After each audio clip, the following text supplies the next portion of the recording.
Well, I don't know what to tell you. This is a confusing real estate market that we're in right now. Last week, the average sale price in Portland Metro surpassed where we were last year at this time. And if you remember last week at the report, looked like buyer demand was starting to fall. It was faltering, fumbling. Well, buyers rallied. They all came back to the market.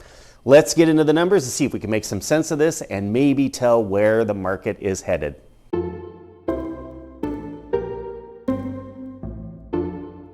Despite continued high interest rates, the average sale price down versus the previous week by 1%, but up 1.3% versus the same time period last year. Looking at our blue chart going back to the beginning of March, it looks like we might have hit a plateau, which is what we did last year at this time and is kind of a typical thing to do in a normal market.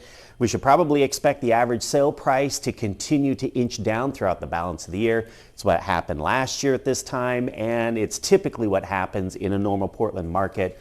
The thing that will be interesting to follow is whether or not we're inching down at a slower rate than we did last year, which may mean that we'll spend a little more time in the black and maybe less time in the red compared to last year. The number of new pending deals, one of our measures of buyer demand, is up. It's up 23% versus that kind of low number that we saw last week. Looking at the numbers that we've been seeing over the last 6 to 8 weeks throughout our spring buying season, the numbers have been pretty much somewhere around 650 week after week after week. Last week, the numbers were down about 70 from that mark. This week we happen to be up about 70 from that mark. So it could just be that we had a suppressed number of transactions this last week. There were a lot of graduations. There was a lot going on in the city. And maybe this week we're just doing a bit of catch up from that suppressed number last week, and that we really still should be watching numbers to be coming in around that 650 mark. The inventory of active listings that buyers have to choose from has been on the rise the last several weeks.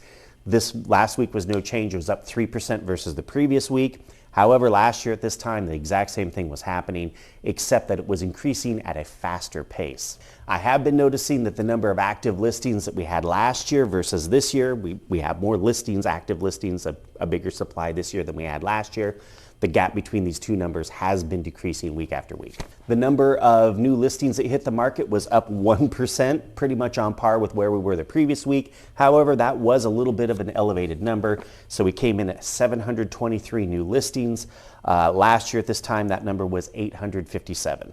Thank you so much for watching to the very end. If you found this information helpful or informative, I would love a thumbs up. If you haven't already followed this channel, please do. And if you know of someone who might find this information helpful, please share this video with them, and I'll see you next week.